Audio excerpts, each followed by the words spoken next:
Bonsoir les amis, j'espère que vous avez passé un bon week-end. Alors j'avais une petite question à vous poser. Où aimeriez-vous passer vos vacances prochainement? En Belgique? C'est vrai que c'est pas une destination qu'on choisit a priori, hein. Souvent les Belges, nos amis belges, viennent en France sur la Côte d'Azur. Mais là j'ai trouvé une destination extraordinaire, super sécurisée. On a tous entendu parler là depuis des semaines, mais particulièrement depuis 2 jours, de la ville de Molenbeek. Molenbeek, la prochaine destination touristique. Déjà, c'est une destination recherchée, semble-t-il, par tous les terroristes de France et de Navarre, comme on dit. À Molenbeek, petite ville de 100 000 habitants, tous les terroristes de ces derniers mois vont se reposer là-bas. Apparemment, c'est un lieu de villégiature tranquille.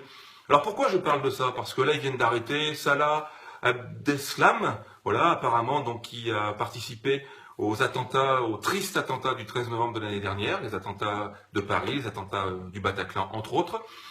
Le gars, ça fait 4 mois qu'il se la coule douce à Molenbeek. Alors je vous explique, la terre entière sait que cette ville de Molenbeek est un fief pour les terroristes. Nos dirigeants le savent, les journalistes le savent, le ministère de l'Intérieur est informé, notre police secrète est informée, et le gars, ça fait 4 mois qu'il est tranquille à Molenbeek. Nourri, logé, blanchi. On ne pouvait pas l'arrêter avant.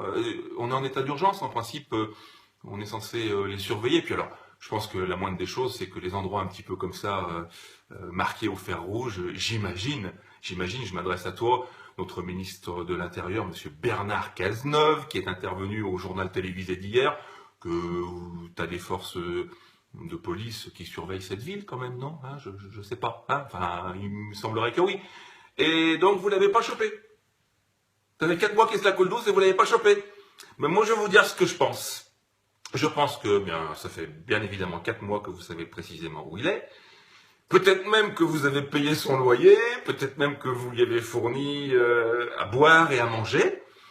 Et puis vous vous êtes dit, ben, on le ressortira à un moment opportun. C'est pas la peine de le ressortir tout de suite du panier. On en aura besoin politiquement parlant. Et ben voilà, vous en avez eu besoin. Ben oui, vous en avez eu besoin. Pourquoi? Parce que votre histoire de... on est en état d'urgence.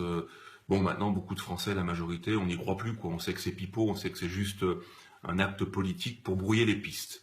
Et là, c'est remonté à vos oreilles. On vous a dit, oulala, attention, l'état d'urgence, les Français n'y croient plus. Ils ont l'impression que c'est plutôt un détournement politique. Et vous vous êtes dit, oulala, ben, le petit gars de Molenbeek, c'est le moment de l'attraper, on va le sortir de ses vacances pour dire aux Français, non, mais regardez, on est bien en train de s'occuper de rechercher les terroristes, et la preuve, on vient d'en trouver un à Molenbeek.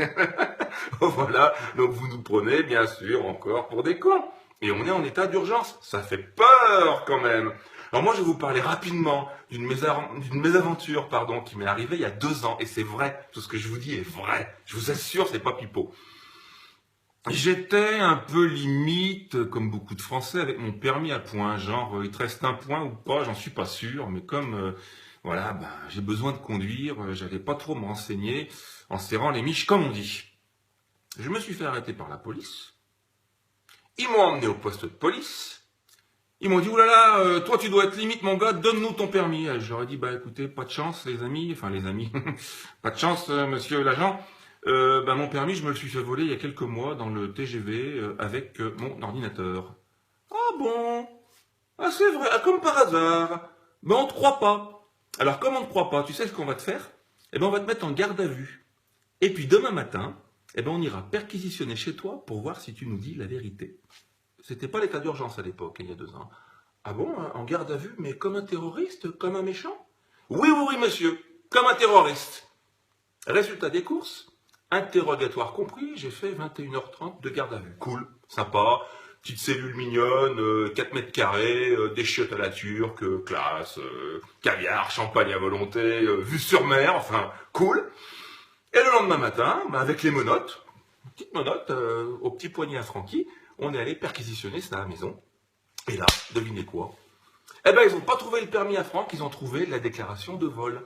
Et là, ils se sont dit, bah mince alors, 21h30 de garde à vue. Enfin, c'était fait. Hein. On ne pouvait pas revenir en arrière. Bref. Donc tout ça pour vous dire que dans ce pays, les vrais terroristes, ce sont les citoyens qui payent, qui bossent, qui, là on peut rien dire. Nous on est des vrais terroristes. Mon permis de conduire c'est ma Kalachnikov, hein, voilà, d'accord. 21h30 de garde à vue. Heureusement que j'ai pas eu droit à la fessée. On ne sait jamais. Hein, si je m'étais débattu, peut-être il y aurait peut-être une bavure policière. On ne sait pas.